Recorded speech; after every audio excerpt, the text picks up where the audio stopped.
Oi, pessoal. Bom, hoje nós estamos aqui com duas presenças ilustres que daqui a pouco vamos apresentar. Uma já é conhecida de vocês, né? Que é o Lucas, mas ele vai se apresentar de novo. O outro é o Marcelo. E hoje o papo nosso papo aqui é sobre um dos grandes autores aí do quadrinho mundial, um dos grandes marcos do quadrinho mundial, daqueles monstros sagrados que é o Hugo Pratt. A ideia aqui é bater um papo para apresentar o Hugo Pratt para quem não conhece, né? Bom, por que esse cara é tão elogiado? Por que esse cara é tão grande? E também falar um pouco, aprofundar um pouco para quem já é fã, né? O Marcelo é um Hugo Pratt aqui, vai dar uma aula de Hugo Pratt pra gente. E uma coisa muito legal, a gente vai falar disso mais pro final do vídeo. O Lucas e o Marcelo, eles são proprietários da editora Trem Fantasma. E eles, nesse momento, vão publicar um quadrinho do Hugo Pratt no Brasil. Mas isso deixa para hora que o Marcelo e o Lucas se apresentem. Fala um pouquinho de vocês aí, quem vocês são, de onde vocês vêm, do que vocês se alimentam, sei lá. Falem um pouquinho de vocês aí. Então, já que eu tô quase da casa, vou começar por mim, né? Meu nome é o Lucas, eu sou um dos editores aí da Trem Fantasma, e nós somos 5, né, na verdade, e eu costumo, pelo menos eu penso comigo aqui, que pelo menos desses 5, acho que eu e o Marcelo temos os gostos mais parecidos com os quadrinhos aí, né? Temos gente que era da área aí dos super-heróis, que conhece bastante, né? Tem o Lilo aí com os quadrinhos nacionais, e eu acho que eu e o Marcelo somos os mais largados aí pelo mundo, a gente gosta de quadrinho, e vários quadrinhos de qualquer canto do mundo. E temos essa particular paixão aí pelo Hugo Pratt. E o Hugo Pratt também, né, eu brinco não, porque na verdade é sério. Eu fiz história por causa do Martin Nisser. Mas eu tenho alguns autores de quadrinhos que me levaram a esse caminho de ser um historiador. E o Hugo Pratt é um desses caras, né, que tinha umas obras assim que eu falava, rapaz, eu quero fazer isso, Davi. Tanto que também são responsáveis pela maior frustração na faculdade, de chegar no curso de história e ver que não era igual às histórias dos quadrinhos. Né? Não era tão legal assim. Era muita discussão política, umas outras coisas lá. Mas, né, criei isso na minha cabeça, a culpa é minha. Mas eu me alimento de sucrilho com Danone, se for possível. Mas brincadeira à parte. Brincadeira à parte, eu sou um bom baiano, eu gosto de comida baiana. Então, gosto de caruru, vatapá. Mas vamos lá, você corta isso aí na hora de editar. Bom, isso vai ficar. Marcelo, se apresenta aí pra gente, cara. De onde você é? Fala um pouquinho de você. E aí, tudo bom, Alessandro? Foi um prazer estar aqui no Ministério, minha primeira vez. Então, meu nome é Marcelo Fontana, eu sou roteirista de história em quadrinhos e agora também um dos editores da Trem Fantasma, né? Desde o final do ano passado, que a gente lançou nossos primeiros títulos. Eu me alimento à base de, basicamente, de pão de queijo. Eu sou mineiro de Divinópolis, Minas Gerais, e moro em Salvador já há mais de 10 anos. Então, minha dieta é a base de pão de queijo e acarajé. Tá certo. Não, você falou que você é roteirista de quadrinhos. Fala aí alguns quadrinhos que você já lançou. Conta aí um pouco pra gente. Acho que... Os últimos são... nasceu São Jorge da Mata Escura, né? Já tem 10 anos esse título, que teve uma recepção bem bacana, que a gente chegou, inclusive, a fazer parte da seleção do Festival de Angoulême. Que bacana. A gente tem também uma série, que é o Never Die Club, né, em parceria com alguns feras aí do desenho, Tony Silas, Alex Lins, Bruno Bull, Elton Tomasi, que participa aí com a gente. E aí a gente, inclusive, está trabalhando nessa série agora, né? Faltam 2 volumes para encerrar, ver se já em 2022 a gente consegue já encerrar essa série, né? Vão ser seis álbuns. Também já fiz uma história da Valkyria, do Alex Mir, Alex Genaro. Enfim, são Trovões do Rio Negro também, em parceria com o Bruno Bull, que deve ser reeditado aí pela Trem Fantasma em breve, um quadrinho nosso que já está esgotado. É um faroeste ambientado na Amazônia, com alguns elementos sobrenaturais. É um quadrinho que foi bastante... O pessoal gostou bastante desse também. Basicamente é isso, né? Tem várias outras coisinhas, participação em antologias, tal. A gente está aí já há mais de 10 anos nessa luta também. Pô, que bacana, cara. Então vamos ter o quadrinho do Marcelo aí pela Trem Fantasma em breve, Lucas. Estou na torcida para conhecer o texto dele. Logo, logo vou ler, então. E é muito bacana. O editor permitia, né? Ah, é verdade, né? O editor pode... É muito bacana isso também, porque... foi até bem legal você levantar isso, porque é um quadrinista falando de um outro quadrinista hoje, né? E com certeza o teu olhar ele é diferente, porque é o olhar de quem acaba tendo um estofo técnico maior para analisar a obra, né? Você já fez um quadrinho, então quando você olha, por exemplo, algumas soluções que o Prat dá, com certeza, depois a gente fala disso, algumas soluções, algumas propostas, você com certeza tem um olhar, caramba, cara, como é que o cara fez isso aqui? Isso é diferente do olhar meu, por exemplo, do leitor que está recebendo aquilo e não sabe... Como é que eu vou dizer, né? Das linhas por trás da marionete, né? Acho que vai ser bacana nesse sentido o papo aqui também. A obra do Prat é uma aula, né? Para quem faz quadrinho, para quem escreve quadrinhos, o Prat é um mestre, até mais, talvez, do que para quem só lê o quadrinho. Sem dúvida, bacana. É um dos grandes mesmo. Bacana. Então, vamos fazer o seguinte, tanto para o Lucas quanto para você, vamos começar com uma pergunta mais pessoal, assim, né? Eu sempre gosto de começar assim, puxar um pouco o fã, e aí depois a gente vai para análise. Como é que foi o primeiro contato de vocês com o Hugo Pratt? O que vocês leram primeiro? Como é que foi a reação? Como é que foi isso? Vamos lá. Como é que foi esse contato inicial com o autor? Marcelo, então? Eu não sei. Quem vai primeiro? Tanto faz. Vai você, Lucas. Eu acredito que o primeiro contato com o Hugo Pratt se deu pela maioria das pessoas que nem as pessoas já conhecem o Pratt, né, que é o Corto Maltese. E na minha cabeça, inclusive, é uma das coisas que agora, como editor aqui de uma obra do Pratt, né, eu tenho percebido que às vezes muita gente não conhece, e eu ficava assim, meu Deus, tem gente que não conhece o Pratt, né? E a galera que tá dizendo, vai ser o meu primeiro quadrinho dele, eu vou ler o Morgan, não sei o quê, e eu... Né, na minha cabeça, todo mundo tinha lido o Corto Maltese. Então, a minha primeira obra do Pratt foi o Corto Maltese, e comecei logo do início, né, que é o álbum de estreia do personagem, que é A Balada do Mar Salgado. E era um moleque, tá, encantado ainda com quadrinhos de super-herói. Tinha tido algumas outras experiências ali, lendo Ken Parker, lendo Martin Mystery, mas peguei o Corto Maltese, e aí já vem aquele formato diferenciado, álbum europeu, e foi uma pancada. Uma pancada no sentido de que a história, na verdade, ela trazia muito mais do que aquilo que você estava vendo nos quadrinhos. Tinha muita coisa para você ficar, não, isso aqui tem que ser pesquisado, tem que procurar. E um texto que... Aí a característica do Pratt, pelo menos para mim, eu consigo perceber isso, muito poético. E poucos caras nos quadrinhos acho que conseguiram manter isso na sua escrita, né, na sua característica específica da obra. E a gente vai ter um tempo para falar do Corto Maltese aí, mas o Pratt carrega isso, e o primeiro álbum talvez seja o que mais tenha isso de todos. E você vai lendo e aquilo vai te envolvendo, vai chegando momentos que você fala, meu Deus, como é que existe quadrinhos desse tipo? Por que isso não está sendo publicado aqui? E aí a gente vai ter momentos no Brasil que várias tentativas de se trazer o Corto Maltese, mas que infelizmente até o momento não completou. Mas meu primeiro contato foi assim, e foi aquele soco no estômago, de dizer, olha, tem uns caras fazendo quadrinhos diferentes, né? E é diferente de tudo que a gente estava vendo até então. Bacana. E com o Marcelo, como é que foi, Marcelo? Olha, comigo foi com a mesma obra que o Lucas, né? A Balada do Mar Salgado, que é justamente a primeira HQ do Corto Maltese. Né? Quando o Pratt criou a Balada do Mar Salgado, eu acho que ele nem imaginava ainda o tamanho, né, que aquele personagem ia ganhar no universo dos quadrinhos.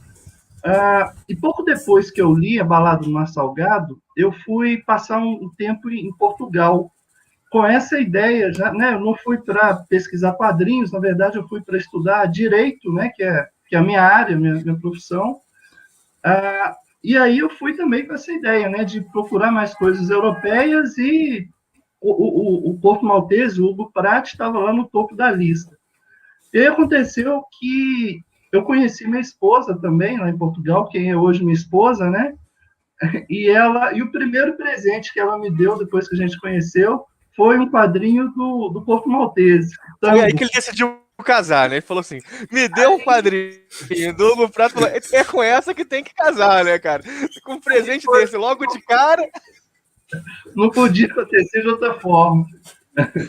Mas foi realmente numa fase que eu procurava aprender mais sobre o quadrinho europeu, por volta de, poxa, já tem 15 anos isso, vai fazer 16 anos isso, e aí a gente, Hugo Pratt, Hergé, os grandes mestres ali europeus, corri atrás disso e me apaixonei, né? E cada vez mais tudo que a gente pode tem ao alcance desses autores, a gente procura ler. Realmente é uma qualidade que a gente não vê frequentemente, né?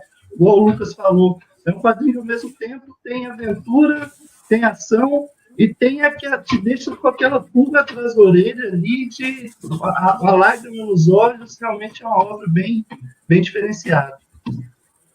O Marcelo falou aí da relação do... Assim, né, de que ganhou da esposa e tudo mais. Eu fiquei me lembrando aqui, né, porque eu lembro realmente que era questão de ser moleque, talvez uns 10, 11 anos.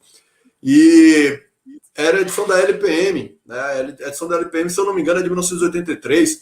É uma capa azul, assim, que tem um balão de fala e o Couto está dizendo, a balada do Mar Salgado. E o curioso é que eu peguei esse quadrinho, meus pais colecionavam o quadrinho, né? Ainda leem quadrinhos, ainda hoje, e tinha uma pilha de quadrinhos em cima do guarda-roupa, que eram os quadrinhos que, por algum motivo, eles não estavam relendo, coisa que já tinham lançado há muito tempo. Estava assim só na coleção lá, pegando poeira. E embaixo ficavam os super-heróis, onde dava para alcançar. E o curioso é que eu subi para mexer nessas edições e eu peguei a balada do Mar Salgado por causa do balão de fala. Eu estava lendo a Liga da Justiça do Keith Giffen, né? E tinha direto essas capas interativas que o personagem falava na capa. E eu peguei isso só por causa disso. Eu falei, eu vou ler isso daqui, né? E aí, quando eu sentei para ler isso, acho que a memória não vai ser precisa, mas vai ter umas 180 páginas ali. Mas eu lembro de um diálogo específico, e quando a gente falar, eu vou citar ele, que esse diálogo eu lembro da primeira vez que eu li. Eu nunca esqueci. Tá na minha cabeça da primeira vez que eu li isso. Eu trabalhava numa livraria, né, eu estava especificamente no setor de quadrinhos. Isso já tem um tempo, não existia como hoje nós temos aí, né, setores de quadrinho nas livrarias, a galera procurando. Quer dizer, tem um tempinho já que eu não vou na livraria e a pandemia tem fechado tudo, né? Mas não existia isso.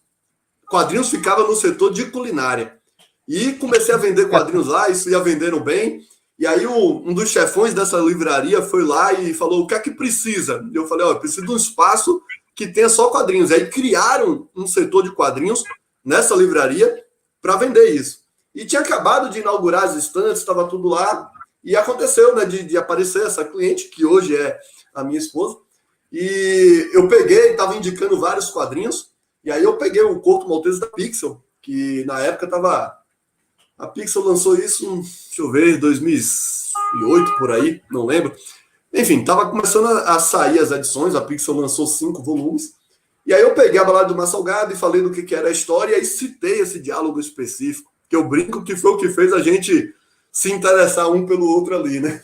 Ela não gosta de ler muito assim, não é chegada nos quadrinhos e tudo mais, mas é designer de formação e ela entende, né, desse universo, assim, ela se encanta com a parte gráfica e tudo. E aí eu acho que foi uma mistura disso tudo. Não foi o quadrinho que ela levou, mas foi o quadrinho que a frase me veio na cabeça. Eu já tinha mais de 20 anos trabalhando nessa livraria. Então isso aí tinha pelo menos uns 10 anos que eu vi essa história. Aí a frase está até hoje na cabeça. Eu acho que esse é a característica do Pratt. Faz obras memoráveis. Você lê um quadrinho dele, anos depois você sabe do que está ali, sacou? Bacana. Bom, eu tô curioso para saber que diálogo foi esse, mas vamos segurar um pouco isso aí. Vou perguntar o seguinte para vocês agora.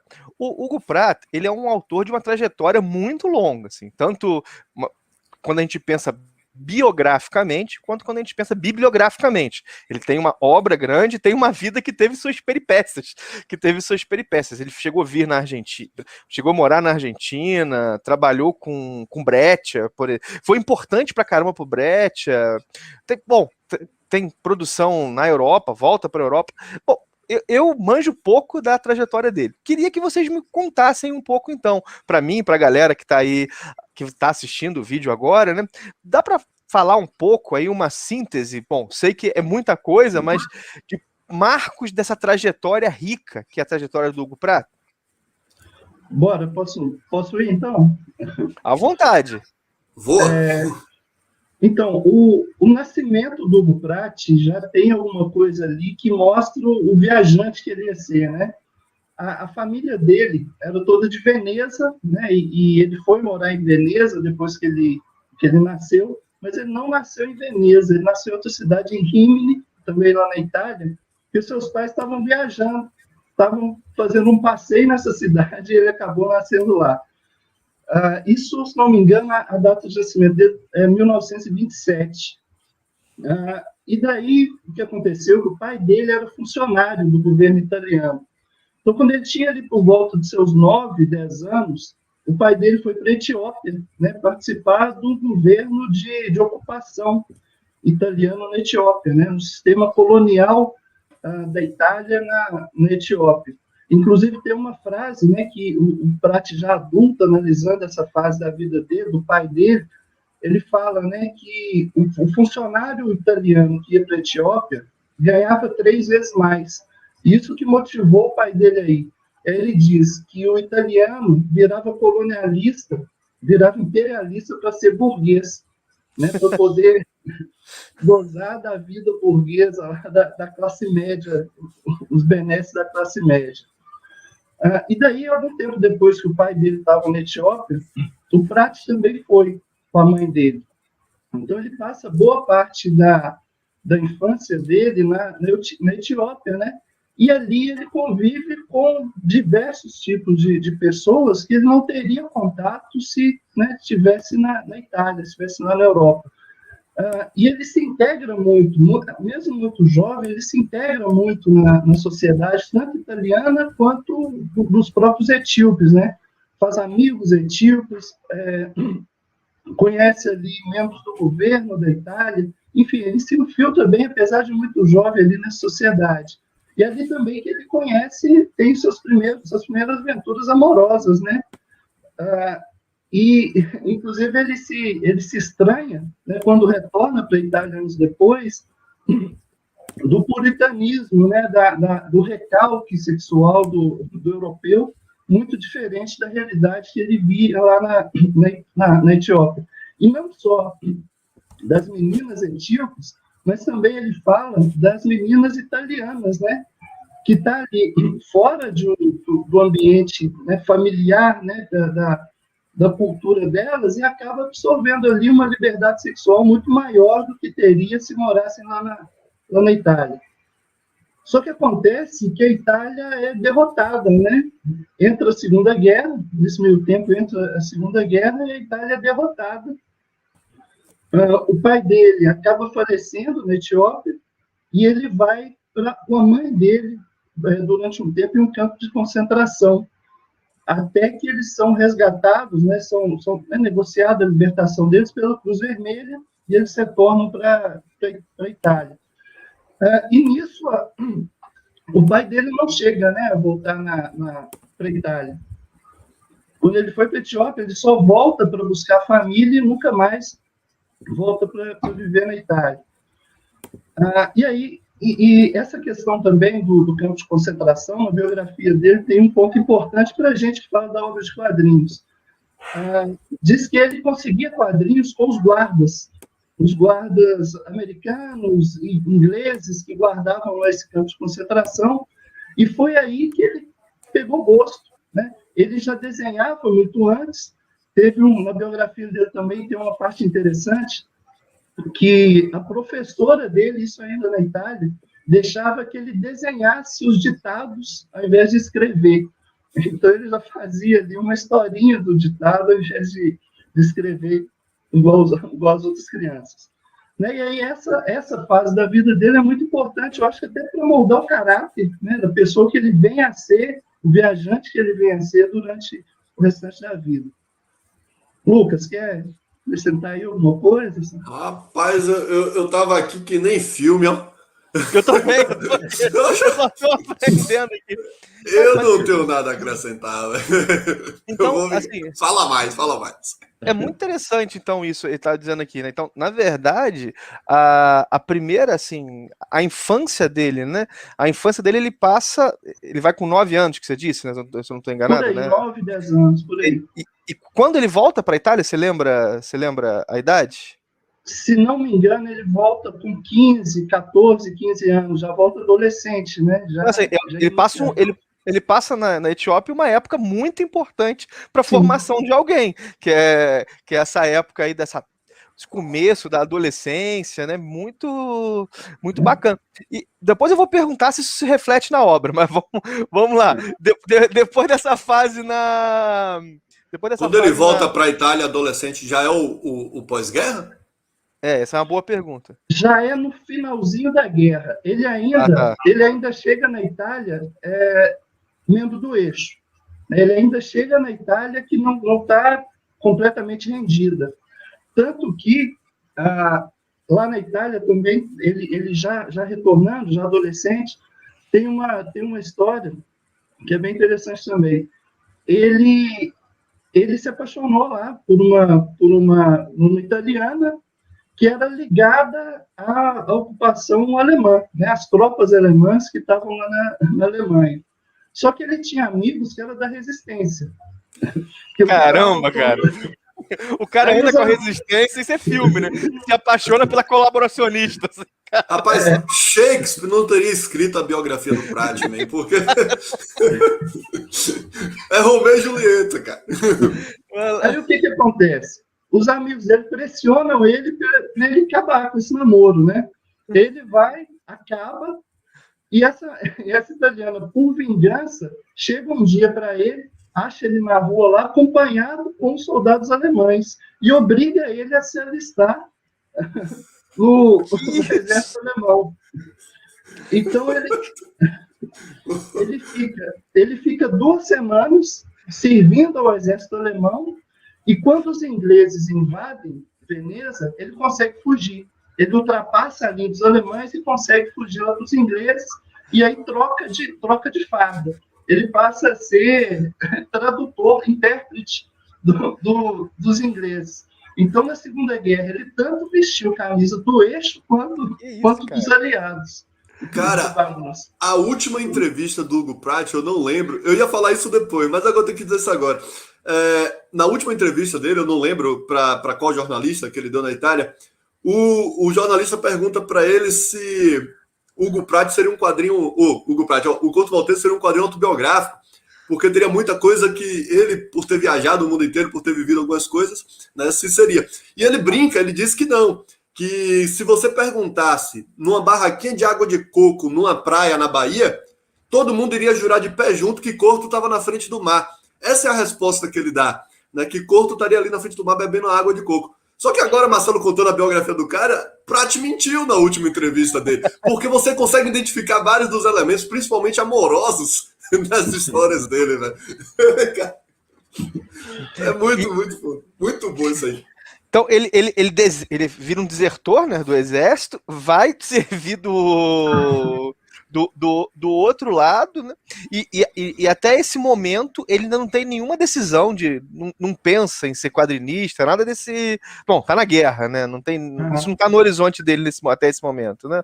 Ou já tá? Então, mas já tá aparecendo ali, eu não sei exatamente em que momento, mas é muito próximo do final da guerra que ele começa a trabalhar com quadrinhos. Ele já era desenhista, né? Desde criança ele já lidava com desenhos. Até que enfim, algo que eu sei isso. Mas em 1945, né, no fim da guerra mesmo ali, que ele vai se alistar, que ele vai entrar para um grupo chamado Grupo de Veneza. E esse Grupo de Veneza, quem apresenta ele acho que é o Mauro Fastinelli, né, que é uns quadrinistas italianos aí, e aí ele vai conhecer o Damiano, o Dino Battaglia, que fez um excelente quadrinho sobre a história da Itália, né, dos 150 anos da Itália, o Alberto Ungaro, né, que vai fundar aquela Albo Uragano, e aí, quando ele começa com quadrinhos mesmo na Itália, então em 1945, onde ele conhece esses grandes caras que são medalhões dos quadrinhos italianos, tá? São caras que muitas vezes é desconhecido aqui do público brasileiro, mas que são grandes nomes dos quadrinhos na Itália, tipo a gente falar aqui Maurício de Souza. Então você falar o Dino Baglio na Itália é que nem falar Maurício de Souza, sabe? A galera conhece, sabe, adora, é um dos caras respeitados por lá. E ele conheceu os caras que faziam quadrinho na Itália. Só que isso em 45. 45. Tem uma coisa que é contemporânea a essa época, que ele fundou era um jornal, né, que eles fundaram ali, que publicava os quadrinhos. Que ele largou um pouco isso, sumiu um tempo, e aí ele e outro amigo dele foram se alistar na Legião Estrangeira. E chegaram realmente lá no escritório da Legião Estrangeira para alistar, só que a mãe dele tinha sacado que ele estava com essa ideia. Aí chegou lá o cara que faz o alistamento e falou: você não pode não, porque tem um pedido da sua mãe para você não se alistar. Que isso, cara?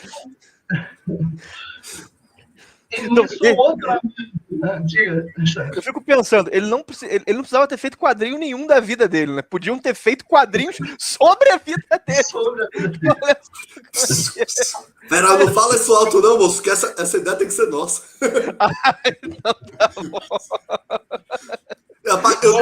Eu tenho 2 roteiristas, certo? No meu time. E você vai largar? Não, deixa isso quieto, pô. Eu quero editar isso. Então tá bom.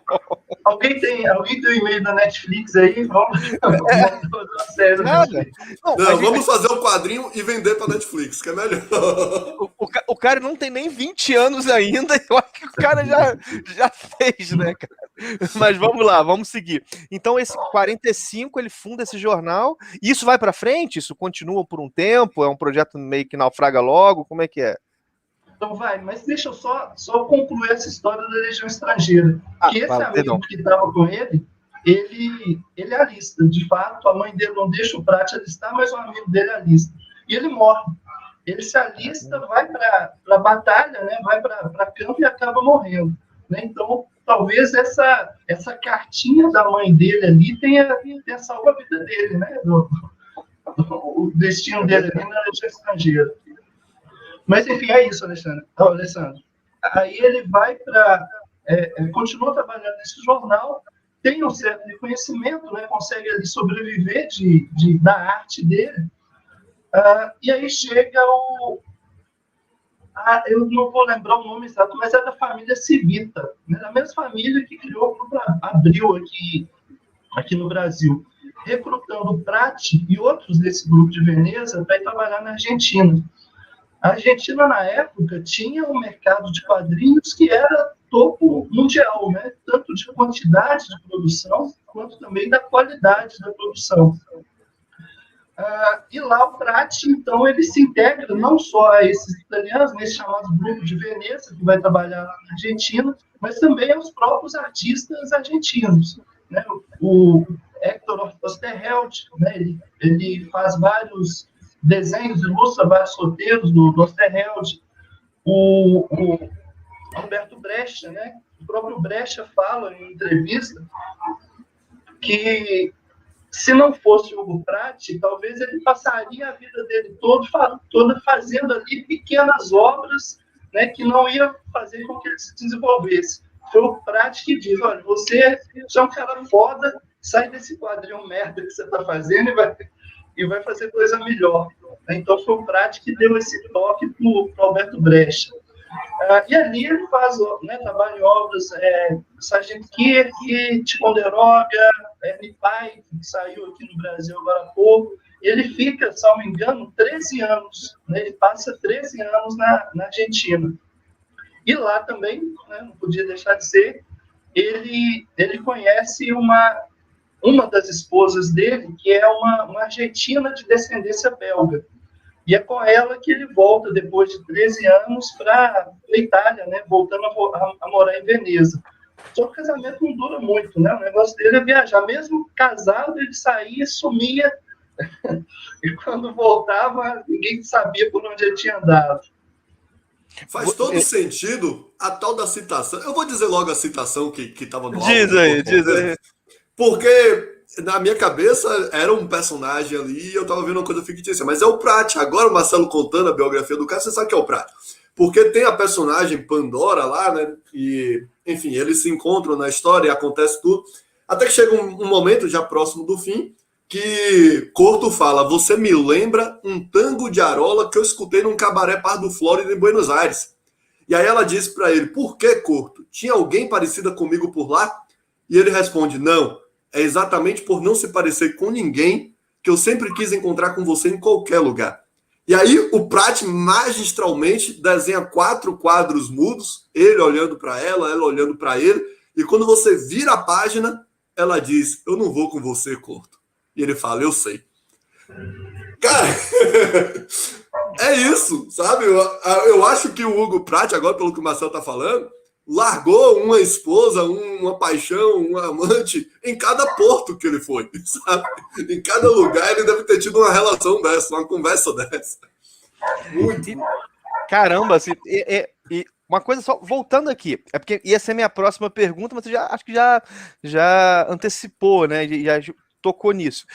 Como é que seria a relação dele com os quadrinhos latino-americanos, né? Então, pelo que você disse, é 13 anos aqui, né, na América Latina, 13 anos produzindo, né, e 13 anos também, pelo que a gente vê, eu já vi, acho que é a mesma entrevista, né, do Breccia, também formando, né? Não só produzindo quadrinhos, mas de alguma maneira ajudando na formação e no lançamento de grandes nomes aí, né? Então ele trabalhou com Esterhaus, trabalhou com Breccia. Tem mais algum nome que vocês lembram? Eu acho que ela vai além disso, na verdade, né? Não sei se ficou claro para quem está nos assistindo, né? Mas o Pratt ele vem para a Argentina. Isso é 49 por ali, ele vai retornar, como o Marcelo disse, 13 anos depois, e ele vai trabalhar com Oesterheld, vai trabalhar com Breccia, né? E ele vai dar aula em um curso de desenho na Argentina, e depois ele vem para a Escola Pan-Americana de Arte aqui no Brasil. Então ele também vai ter contatos aqui nesse sentido que você falou, né? De formar pessoas, de formar quadrinistas ali. E aqui ele vai ter uma série de discussões na Bahia, na Amazônia, no Mato Grosso, que aí Marcelo com certeza sabe mais do que eu. Ele ficou quanto tempo no Brasil? Vocês lembram disso? Vocês têm esse dado? Ele ficou... Eu acho que ele não chegou, salvo engano, posso estar errado, mas eu acho que ele não chegou a morar, fixar domicílio no Brasil. Tá. Né? Ele veio várias vezes para o Brasil, fez vários filhos, inclusive, aqui no Brasil. Vários filhos? Vários filhos, cara. O cara vai ter filho com a Índia no Amazonas, o cara vai ter filho com a mãe de santo na Bahia. Caramba, cara. Teve na Bahia essa história que eu estou em Salvador, né? Eu tô aqui. Teve essa história que ele conheceu, né, Doroteia, uma mãe de santo aqui em Salvador, e teve uma filha com ela. E aí ele viu que as irmãs da mãe da filha dele, todas tinham filhos sem registro, sem registro do pai. Ele registrou 7 crianças, no nome dele e registrou com nomes de presidentes dos Estados Unidos. Então, olha que história, cara. Quem faz isso hoje em dia, velho? É de uma época, porque tem um quadrinho do Pratt, né? Não sei, a gente vai falar aí de obras dele, chamado Ana de la Jungla, né? Tipo Ana da Selva ou algo assim, que é ele fazendo uma homenagem àquelas obras de aventura clássica, aqueles quadrinhos que povoaram o imaginário dele na infância.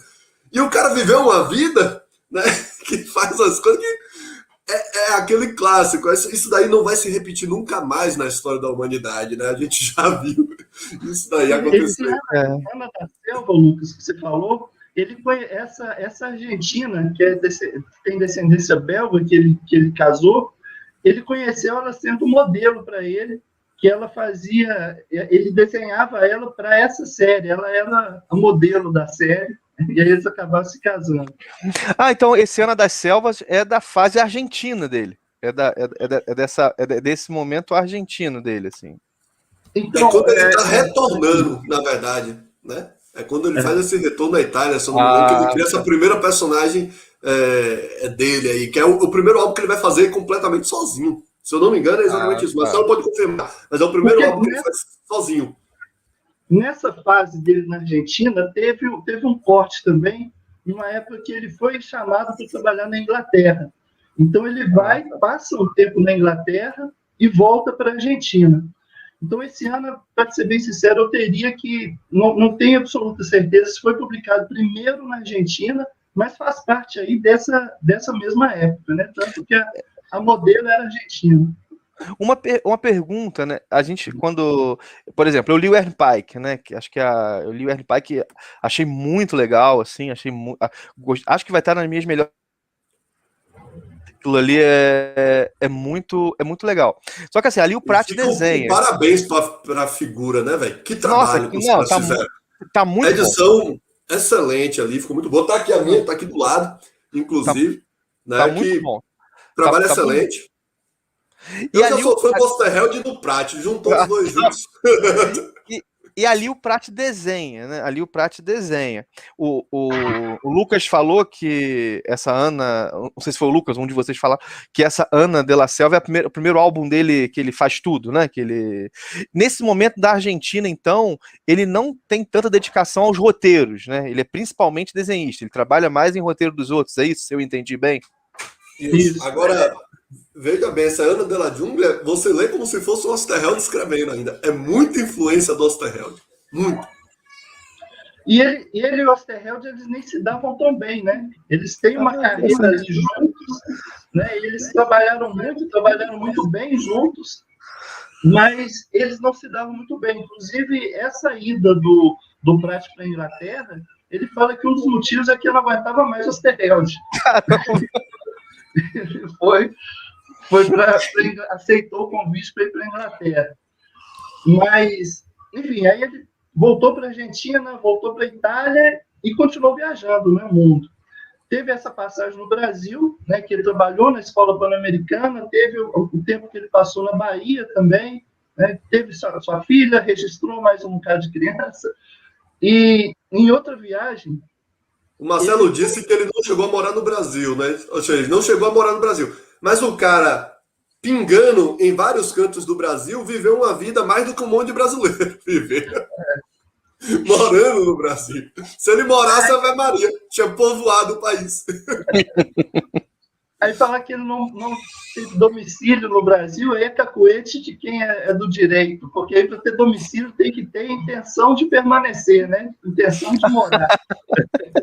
Mas você quer a intenção de morar maior do que fazer um filho e assumir outros 6? Eu acho que é aí que mostra que não tinha intenção mesmo, nem pagar intenção embora. Pode falar, Marcelo, perdão. Em outra viagem dele para o Brasil, ele acabou sendo preso pelo DOPS em Goiânia, enquanto ele estava indo para a Amazônia, né, do estado do Amazonas. Ele queria ir para a selva. Só que aí acabou virando também amigo dos caras do DOPS, quando eles viram que ele era aquele cara todo bonachão, né? Todo gente boa, foi preso, foi interrogado, e acabou saindo tomar cerveja lá com os policiais do DOPS. Que isso, cara? E aí ele arrumou alguém que levasse ele para uma tribo chavante, no meio da selva.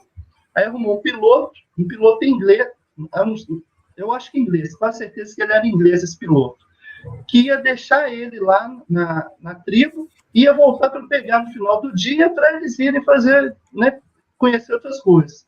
Só que esse final do dia dura alguns meses. E ele passa ali alguns meses junto com os chavantes. Mas foi o quê?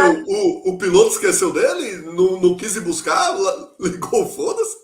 Ele deu uma desculpa lá, tem na bibliografia uma desculpa esfarrapada que o piloto deu. Mas não convence muito. Ele vai fazer outras coisas, deve ter esquecido. Que isso, cara? O piloto era o Mr. No, velho. Eu pensei nisso, eu ia falar isso agora, cara. Tem a cara do Mr. No. Largou lá. E aí, nisso, os chavantes, eles se integram completamente lá na tribo, né? e ele desenha. E os chavantes nunca viram aquilo. Ele estava com material de desenho e pegando o papel e rabiscando, eles ficaram encantados com aquilo. O Hugo, né, o nome dele virou Uca, lá em Chavantes. Aí era o Uca, que acabou se casando também ali com uma índia, lá na tribo, esses 2 meses que ele ficou na tribo. E aí o piloto chegou, os índios não queriam deixar ele ir, mas ele acabou indo embora mesmo. Véi, não, faz uma pausa. Imagina o papo com o Hugo Prattman. Porque ele consegue levar todo mundo no papo. E os caras, olha, fica aqui, não quer. Os caras do DOPS já não queriam mais que ele fosse embora. Os índios não querem que ele vá embora. Imagina uma conversa com esse cara, sério, velho. Fantástico. Que isso, cara. E aí ele, 2 anos depois, quando ele já estava lá na Itália, uns amigos dele aqui do Brasil mandaram uma carta, né? Com certeza não era um zap, mandaram uma carta para ele lá falando que tinha nascido Tepouca lá entre os Chavantes. Que Tepouca na língua deles era o filho de Uca, né? Uca era ele. Então, sensacional, velho. Ele deixou o filho lá na Amazônia na década de 60, né? Que você não sabe se está vivo, mas provavelmente ele tem descendente vivendo na selva aí. Que isso, cara? O cara deixa filho no mundo inteiro, assim, né, cara?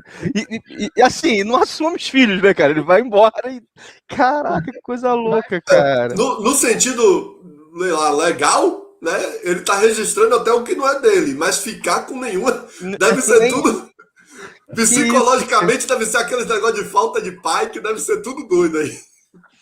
E o... Cheio de traumas. Bom, então ele passa esse tempo na tribo, e isso tem esse contato com o Brasil, e depois, não sei se é já a hora de dar um passo, né? Esse retorno depois dele para a Europa, como é que é? Então, na verdade, essa fase dele na Amazônia, essa fase dele na Bahia, é com ele morando oficialmente na Itália ainda, né? E ele fez algumas outras grandes viagens nessa época, né? Ele foi para os Estados Unidos, atravessou também os Estados Unidos.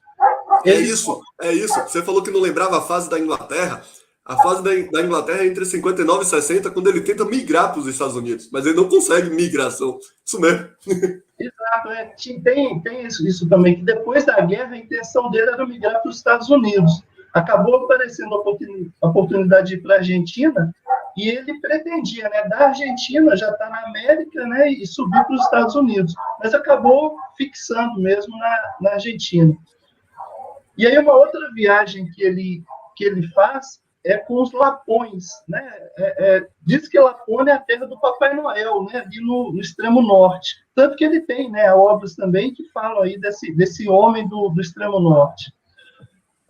E lá esses Lapões, eles são povos migrantes, né, seminômades. Então eles saem cruzando territórios da Finlândia, da Noruega e na época da União Soviética. Então ele começa a acompanhar eles na Finlândia, e quando chega na fronteira da União Soviética, os Lapões mesmo têm passagem livre. Mas aí os soldados soviéticos veem ali que tem um estrangeiro, né? E aí não deixa, a princípio, ele entrar. É o que o Lucas falou, ele no papo, ele consegue cantando... Caramba. Então ele atravessou a fronteira na base da lábia. Então, ele chegou com os Lapões lá, nos guardas soviéticos. Não, você não vai, você é estrangeiro. Aí falou, mas eu sou italiano, estou aqui acompanhando. Aí eles falaram, você é italiano? Então canta o Sole Mio. Aí ele cantou, Sole Mio. Canta aí, Marcelo, canta aí, vai. E aí os soviéticos deixaram ele passar, depois dele cantar o Sole Mio. E eles acompanharam, os soldados soviéticos acompanharam ele até a fronteira da Noruega.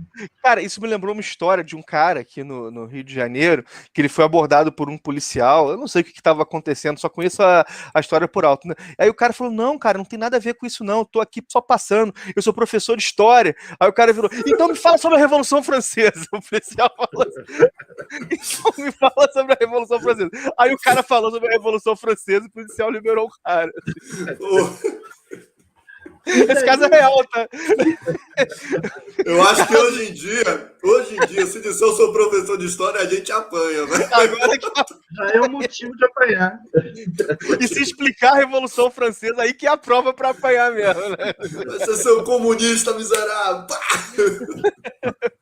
Mas, então, e aí ele passou tempo na Rússia também lá? Como é que foi essa história aí? Não, ele só atravessou com os lapões, ele foi escoltado, né? Foi meio que escoltado ali, os soviéticos não deixaram ele circular no território, não. Entregaram ele lá na fronteira com a Noruega. E daí os guardas da Noruega, por que eles estão trazendo esse cara? Aí explicaram, eles falaram, italiano aqui, ele sabe cantar o Solemio. Aí os noruegueses, eu acho que já estava para sacanear, ele falou, então canta aí o Solemio de novo. Aí ele cantou e entrou na Noruega. Só que ele ainda fala que o Solemio é uma canção napolitana, né? E ele é veneziano, e tem uma rixa ali do Veneto com Nápoles, né? Então ele ainda fala, eles ainda tive que cantar a canção dos napolitanos para poder transitar. Bom, e aí ele fica esse tempo em Lapões, isso já é uma aventura muito grande, né? Eu imagino que nessa época ele não está produzindo quadrinho, né? Ele tá passeando. Tem uma dessas obras do Prat, né, daquela série da Bonelli, Um Homem e uma Aventura, que ele faz o Homem do Caribe. Mas eu acho que deveria ser a biografia dele. É o título da biografia dele. Um Homem e uma Aventura, cara. É verdade, é verdade. Marcelo falou aí pelo menos 4 continentes já, tá? Ele veio América toda, né? África, Europa. E essa parte ali Até onde ele foi na rua. Foi só a parte europeia ou ele foi asiático? Não, parece que para a Ásia, pelo menos na aventura, não. Pode ter ido ali como autor, mas não para... Então, geograficamente, 3 continentes. Geograficamente, 3 continentes. Politicamente, 4, né? Que é a América do Norte, a América do Sul, a Europa e a África. Tá certo. Tá certo. E ele tem o Homem do Grande Norte, né? É um álbum dele também, que saiu no Homem Aventura, que também é dele, e aí é com base nessas histórias. Apesar dele não estar lá desenhando, escrevendo, ele está lá pegando material, né? Que vai ser as histórias dele. E tá uma série que devia sair no Brasil. Deixa eu ver se meu editor me aprovar um dia. Um Homem e uma Aventura. Muito bom. Vamos lá. Uma série que, se vocês lançarem, eu compro com certeza. Assim, eu tenho muita vontade de ler essa série. Cara, pelo menos algumas obras ali uma coisa que vocês têm que... Bom, vamos deixar em off, mas pelo menos algumas obras específicas ali, cara, dá pra se pensar em trazer muito bem, velho. Tem João Oliveira, cara, tem brasileiro na obra, pô. Mas vamos lá, ele colheu o material, com certeza, né? Mas aí, como quadrinista, como é que é o próximo passo aí, né? Teve essa produção aqui na Argentina, esse retorno para a Europa. Como é que é essa coisa como quadrinista, assim? Então, o próximo passo é justamente ele retornando para a Itália, ele volta a publicar e publica, inclusive, a Balada do Mar Salgado. Quando ele publica a Balada do Mar Salgado, que é a primeira história com Curto Maltese, isso chama a atenção dos franceses. E isso é publicado também na França e explode na França. Né? É um enorme sucesso lá o Curto Maltese na França. E aí, deixa eu fazer um adendo. Porque antes do Corto Maltese, essa daí eu tenho que falar porque eu sou apaixonado pelo livro, que é a Ilha do Tesouro, né, do Stevenson. E ele fez a adaptação. Fez a adaptação, acho que é um dos pontos dele desse regresso para a Itália, fazer essa adaptação. Que eu nunca vi, não tive acesso a esse quadrinho dele, mas, pô, eu adoro o livro. E conhecendo a história do livro, imaginando o Prat fazendo isso, se ele teve algumas liberdades ali, deve ser um negócio sensacional. Né? Eu tenho esse quadrinho aqui, depois que estiver em Salvador, eu te empresto. Pô. Aí, Lucas. É aquele empréstimo vai e não volta, né? Já conseguiu. Então, assim, o Hugo Pratt, então, ele explode com o Corto Maltese, é isso, né? Ele se torna... O Corto Maltese. Especificamente com esse álbum, A Balada do Mar Salgado, que a princípio o Corto Maltese nem seria uma série, né? Seria um personagem ali desse álbum, dessa história, que aí explode e ele começa a desbravar esse universo em torno do Corto Maltese, com os outros personagens do universo, né? A Pandora, aquele russo, Lucas, como é que chama? Pô, não deu um branco aqui. Né, tem um personagem russo lá também, no Corto Maltese, que está sempre aparecendo nas aventuras. O barbudo lá, moço? Vocês vão lembrar. Né? Vocês vão lembrar. E, assim, agora, um ponto interessante aí é que a revista, né, o personagem, ele surge na revista mensal do... Como é o... Sargento Kirk. E o Corto Maltese é um personagem secundário. É ele que vai explodir, mas ele surge nessa revista mensal do Sargento Kirk. Então, esse Sargento Kirk é da época da Argentina ainda, não é? O personagem foi lá, mas na Itália eles têm... Eu não sei se é uma tradição ou não, mas eles têm uma revista mensal chamada O Eternauta e tinha uma revista mensal chamada Sargento Kirk. Entendi. E aí o Corto Maltese surge nessa revista, né, com as páginas lá. Isso. Então não é publicado como o que a gente chama hoje de graphic novel, né? Como álbum, logo de cara. Sai primeiro em revista, depois que é compilado. Isso. Entendi. E assim, depois... Pode falar, Marcelo, perdão. Não, pode falar, desculpa. Não, eu tô aqui, o nome do personagem tá me matando, velho. Como é o nome do personagem? Mas assim, é baseado no russo lá, moço, no Rasputin. No bruxo, isso? É Rasputin. É tão baseado no Rasputin que o nome dele é Rasputin, né? Essa agora foi massa, é baseado no Rasputin. Mas olha só, já que a gente está falando do Corto Maltese, eles até tocaram nisso um pouco no começo da nossa conversa. Mas assim, por que vocês acham que essa obra, começa com a Balada do Mar Salgado, depois tem mais alguns álbuns, né, pelo próprio Hugo Pratt, tem álbuns que não são feitos pelo Hugo Pratt também, não tem? Álbuns mais recentes, álbuns mais recentes. Depois Por que vocês acham que torna o Corto Maltese uma obra tão grandiosa, assim, uma obra tão, caramba, isso é um quadrinho, isso é um marco mesmo? Vocês já tocaram um pouco nisso, mas vamos deixar isso um pouco mais explícito pra galera, porque, bom, o Lucas achava que todo mundo tinha lido Corto Maltese, mas a gente vê que não, né? Na verdade, muita gente não leu. Sei lá, o que faz assim, vocês faz os olhos brilharem, cara, isso aqui é diferente, isso aqui não é mais um quadrinho, isso aqui não é mais um quadrinho, né? Porque quadrinhos bons a gente tem vários aí, né? Isso aqui é um quadrinho que é realmente um marco, né? Por que vocês acham assim, né? E aí pode ser subjetivo mesmo, né? Podem falar como fã, não tem nenhum problema. Eu vou falar como fã, mas vou falar também até um aspecto técnico, né? Você falou da gente... isso é legal. A gente observa um aspecto técnico. Eu acho que o Corto Maltese ele faz tanto sucesso, mas a ideia ali do Pratt, em muito, era aproveitar a popularidade do personagem para contar as histórias dele. Eu acho que toda a obra do Pratt, toda a obra autoral do Pratt, ela tem as características que você vê no Corto Maltese, mas que também depois você vai ver em outras obras, né, do Pratt, sem a participação do personagem, né? Por exemplo, Os Escorpiões do Deserto, o próprio Morgan, que a gente está trazendo, que todos têm essas características. São quadrinhos de ação, são quadrinhos de aventura, mas são quadrinhos que tocam muito. Então, eu acho que esse nó na garganta que dá quando você lê a obra do Pratt, né, que está no Corto Maltese, está nos Escorpiões do Deserto, está no Morgan, eu acho que é isso que dá esse diferencial. Tem uma frase do Humberto Eco, que ele diz o seguinte: quando eu quero relaxar, eu leio o ensaio do Engels, mas quando eu quero ler alguma coisa difícil, alguma coisa pesada, eu leio o Corto Maltese. Essa frase ela completa, né? Ele fala que ele lê, quando ele quer relaxar, ele lê o Engels, mas quando ele quer algo pesado, ele lê Dylan Dog, Corto Maltese e Mafalda. Ele fala, né? É completo, né? A coisa dele. E eu acho que o Corto Maltese é para esse sentido que o Marcelo está falando.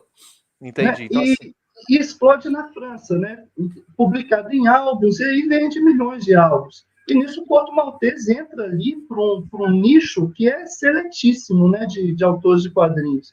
Onde vai estar ali o RG, né, do Tintin, o Dersi, do Asterix, né, o Hugo Pratt entra ali também nesse time bem seleto, que realmente é o panteão, o máximo ali do quadrinho franco-belga. Tanto que os quadrinhos dele depois passam a ser publicados principalmente na França. E é aí que ele tem estabilidade financeira. Né? Ali que ele próprio diz que ele ficou rico. Ficou rico vendendo Corto Maltese na França. e quantos. E aí Vocês lembram quantos álbuns são do Prato no Corto Maltese? São 32 aventuras que ficaram em 10 álbuns, se eu não me engano. Tá. Se não me engano, olha, eu posso estar errado também, Lucas, mas entre 10 e 13 álbuns, se não me engano, que foram depois... Mas, na verdade, tem várias compilações, né? Entendi. Então, tem compilações com mais histórias, compilações com menos histórias. Vai depender das encadernações. Cada uma vendendo. Das encadernações. Cada uma vendendo milhões, né? O cara realmente fica rico. Né? É um negócio que. É uma característica do mercado lá de quadrinhos na França, né? Geralmente a gente vem para as livrarias aqui, para as editoras aqui, e o autor ele tem uma porcentagem menor, né? 5%, 10%, quando muito. E na França é o contrário, né? A editora ela ganha uma porcentagem por publicar. O autor ele é o dono do personagem. Então, quando você tem um autor que vende milhões, o cara fica, de fato, como disse o próprio Pratt, rico. Né? Que bacana, assim. Então ele estoura nesse momento. E, assim, eu sempre, Hugo Pratt, Corto Maltese. É automático, né? Só que, assim, o cara produziu outras coisas. Vocês já citaram aqui Escorpiões do Deserto, o Morgan, que nós vamos ter um papo para falar separado, assim. Bom, assim... Além do Corto Maltese, vocês citaram aqui, vocês podem falar um pouquinho de outras obras dele, o que são, como é que é a proposta, ou para outras obras que vocês tenham tido contato, assim? Então, tem essas obras da fase dele da Argentina, né, com o roteiro do Osterheld, que aí principalmente o Sargent Kirk, o Ticonderoga, o Ernie Pike, né, que ele aprende muito também com o Osterheld, né? Eu acho que, por mais que o Hugo Pratt seja um grande roteirista, o mestre dele, eu acho que nos roteiros, foi o Osterheld. O Osterheld, eu acho que é um dos maiores do mundo também de todos os tempos, né? Teve o melhor professor possível. Eu acho que eu não consigo separar se é só o Osterheld ou também o Alberto Ongaro, né? Porque também é argentino, né? E acho que é os dois grandes momentos que ele vai ter ali de experiência com roteiristas que já eram medalhões no seu ofício. Então ele vai ter dois grandes caras aí. É porque o Osterheld vem em mente assim, porque é conhecido no Brasil, né? E o Ongaro, acho que muita gente aqui não deve nem ter ouvido falar. Mas... Ainda não, vamos lá, vamos colocar assim. Ainda não é conhecido. Ainda não. Quem sabe, ainda não. Quem sabe ele embarca num trem aí. Quem sabe daqui a um tempo a gente não está apresentando um Ongaro, fazendo um vídeo desse aí. Vamos lá. E a obra dele, eu acho que reflete, né? Vou falando do Pratt, eu acho que a obra dele reflete muito a própria vida dele, né? Porque ele vai ter, por exemplo, os Escorpiões do Deserto, falando de tribos de guerras no deserto, né? Conforme ele viu lá na Etiópia. No próprio Morgan, ele tem... o Morgan faz contato com espiões, que são espiões, o nome desses espiões são os mesmos que o Pratt teve contato em vida. Ele tem o grande homem do norte, né, que fala ali desse ambiente dos Lapões. Tem o Fort Wheeler, também é uma obra dele, autoral, passada nos Estados Unidos, que ele visita esses lugares também, onde aconteceram essas guerras ali, coloniais, guerras contra índios lá nos Estados Unidos. Ele tem um quadrinho do Exupéry, né? Do Pequeno Príncipe lá, que eu acho que é o único cara que talvez tenha vivido tanto quanto o Pratt, né? E que o Exupéry também morou na Argentina, né? Então Eu acho que é o único cara, ele falou assim, ó, eu achei uma alma gêmea aqui, eu vou fazer um quadrinho. E que se não tem uma biografia do Prat em quadrinhos, ele foi colocando a biografia dele em várias obras, né? Pegando a experiência que ele teve na vida dele e espalhando em várias obras. Né? A própria experiência dele na Bahia está sobre o signo de Capricórnio, que é uma aventura do Hugo Pratt, que é do Corto Maltese, que é ambientado na Bahia. Ele diz que o Corto Maltese não é ele, mas vários elementos ali de onde eles passaram, o Corto Maltese, onde ele passou, o Corto Maltese também passou. Né? O Corto Maltese vai para a Amazônia, né? Tudo isso. Agora, e vale um adendo, né, dessa humanidade, dessa poesia que ele coloca em Corto. Olha os títulos. Né? Você tem Sob o Signo de Capricórnio. E um que é fantástico, que é sempre um pouco mais distante. Pô, eu não encontro tantos quadrinhos assim que as pessoas tenham essa sensibilidade, ou não sei se sou eu já apaixonado pelo autor, pela obra, mas olha, né, a riqueza, eu acho que você faz Corto Maltese, sempre um pouco mais distante, é um título foda, pô. É um título que... o título é bonito mesmo. É um negócio bonito. E aí você faz uma capa azul, bota aquele azul que já é um negócio meio blues, um negócio meio, sabe, saudoso. É quase, é o Banzo, pô, é o sentimento do Banzo. Então, o Prat, só para pegar aqui, né, ele tem sempre essa linha, né? Um pouco autobiográfica nos seus quadrinhos. Tem gente, já ouvi algumas, agora não estou lembrando o autor, que diz que toda literatura é autobiografia.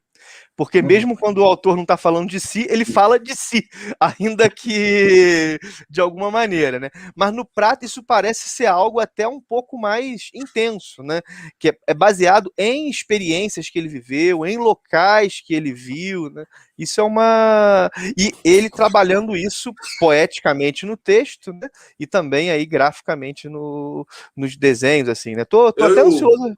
Eu e o Marcelo, a gente teve um grande amigo, um mestre, que é o Antônio Cedrais, criador da Turma do Chachado, que ele incentivava a gente a trabalhar com quadrinhos, escrever quadrinhos, e ele costumava dizer que para fazer uma história, conte aquilo que você viveu, sacou? Ele, conta o que você viveu e bota um personagem fictício. Ele dizia isso várias vezes. Ou então, na tirinha, ele dizia, conte uma piada e divida em 3 tempos.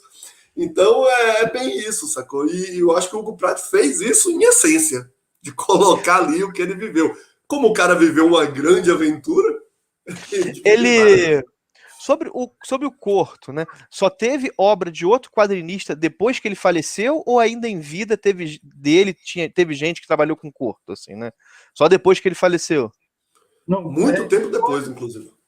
Histórias completas depois que ele faleceu. O Hugo Pratt, ele tinha um auxiliar que era o Lelo Vianelli, né, que auxiliava ele em aquarelas, né, era um co-artista ali que ajudava ele na arte.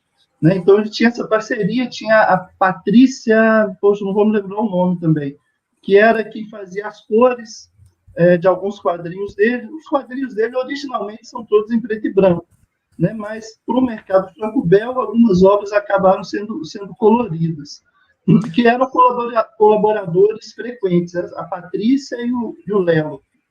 Bom, e quando ele está na Argentina, ele trabalha quase sempre como desenhista, né, com outros roteiristas. Com a Balada do Mar Salgado aí, e com... Eu esqueci o nome da personagem lá da selva, como é que é o nome dela? Ana della Giungla.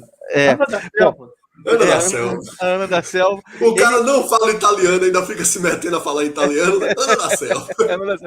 Ele faz o roteiro também. Depois disso, ele volta a desenhar roteiros de outros ou não? E aí ele só segue fazendo... Eu me lembro de 2 experiências onde ele faz o contrário, onde ele vai ser o roteirista, né? Você tem ali, legal. Acho que eu não me engano, é 83, quando ele faz Verão Índio, né, com Milo Manara, e ele retorna essa parceria nos anos ali entre 92 e 95, quando ele faz o El Gaúcho. Esses 2 álbuns foram publicados há muito tempo atrás pela Conrad aqui no Brasil. Tá? E eu lembro disso, dele fazendo isso como argumentista. Como roteirista. Legal. Tem um álbum também, que é o Sandokan, que era um seriado que existia na época, ali na década de 70, que ele faz a adaptação desse personagem do seriado. Mas aí, apesar de não ser uma história completamente dele, a adaptação é toda dele. Ele não volta a trabalhar em parceria com outros roteiristas, não.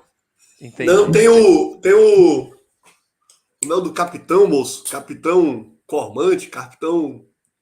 Isso não foi publicado no Brasil. Capitão Comarante, enfim, que é do Stelo Fenzo também. Ele no roteiro e esse O Stelo Fenzo no argumento e Prati desenhando. Isso. Tá. Esse foi quando, Lucas? Esse eu nem conhecia. Putz, a data, mais ou menos assim, acho que é da fase ali na Argentina, 62, por aí. Porque em 62 ele faz esse álbum com o Stelo Fenzo, e aí ele faz 3 ou 4 álbuns com o Osterheld, e faz uns 5 álbuns com o Ongaro, né? Vocês tocaram num ponto que é bem legal, né? Porque a gente pensa, eu pensei aqui ouvindo vocês, no Hugo Pratt na América Latina como formador.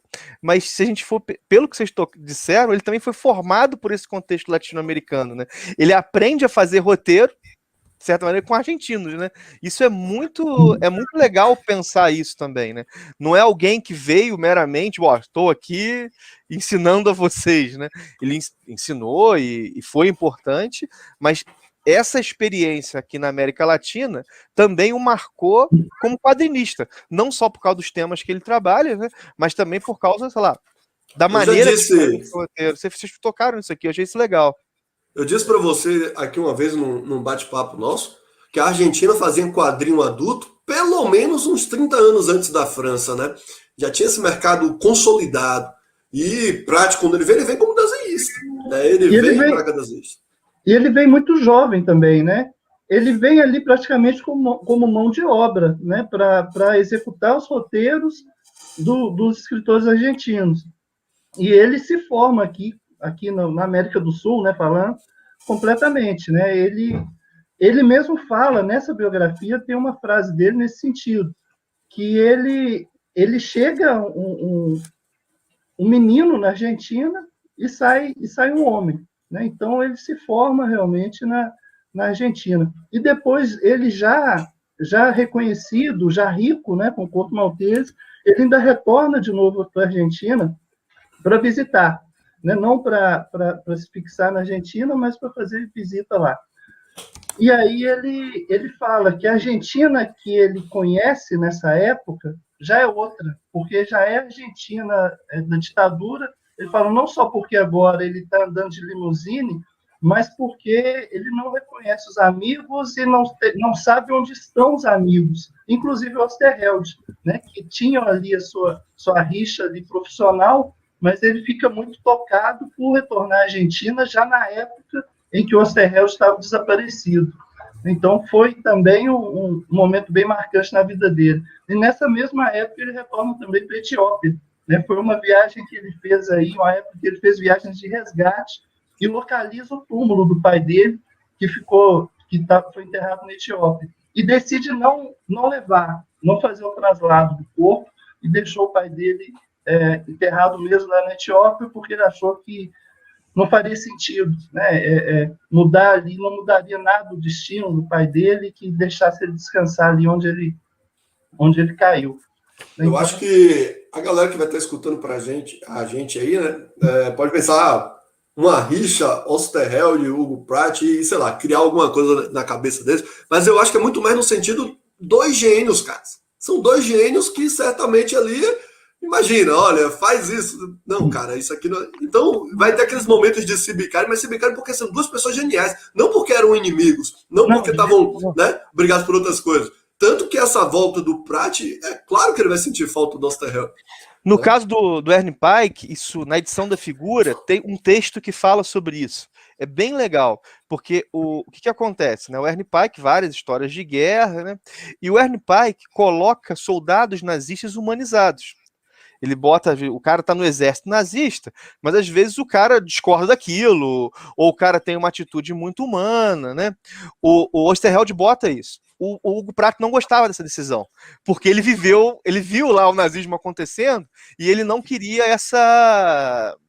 Eu vou chamar de humanização, não é essa palavra, assim, mas... Talvez, né? Isso, ele achava que podia suavizar.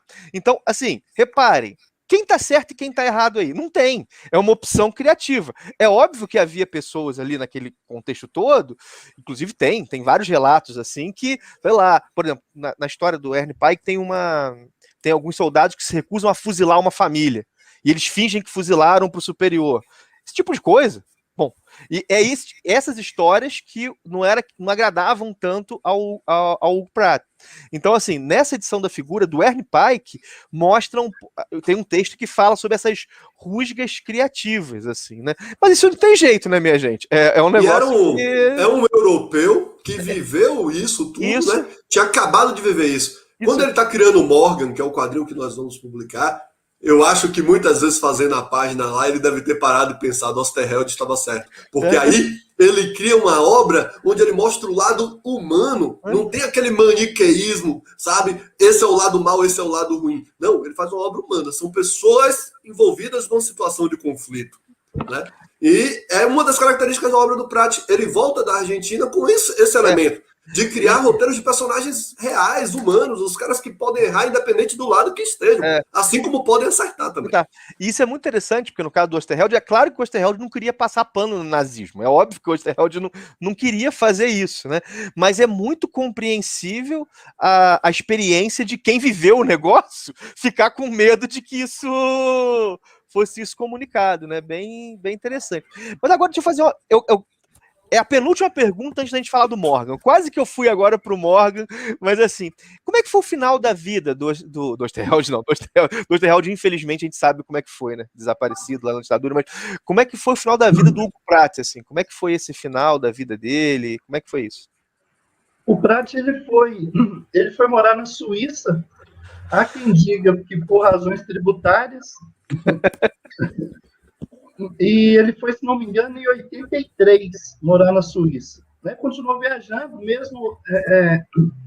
mesmo já depois de idade mais avançada, ele continuou viajando. Inclusive, a ideia de Morgan também partiu de uma viagem que ele fez, dessa vez para a Inglaterra, e ele acabou falecendo na própria Suíça, né? Em 1995.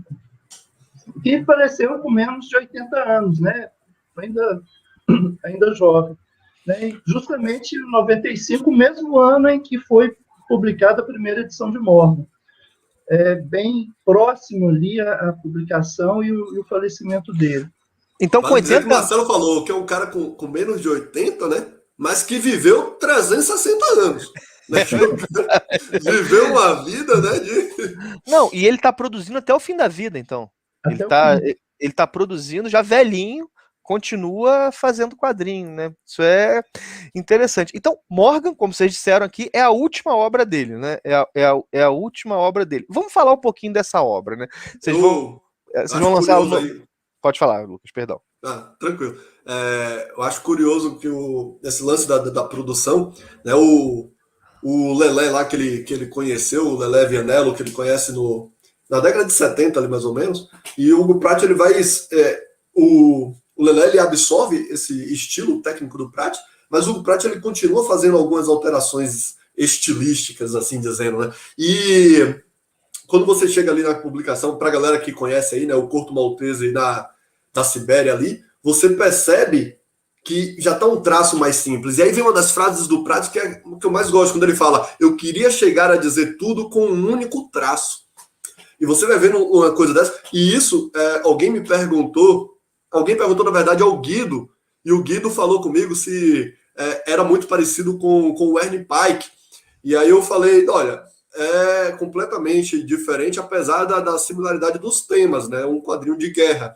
Mas já é um Pratt no auge ali do seu amadurecimento artístico, tanto como roteirista, como artista. E você vê um traço, por mais que você olhe e identifique, nossa, é o Corto Maltese. Olham para o Morgan e falam, é o Corto Maltese.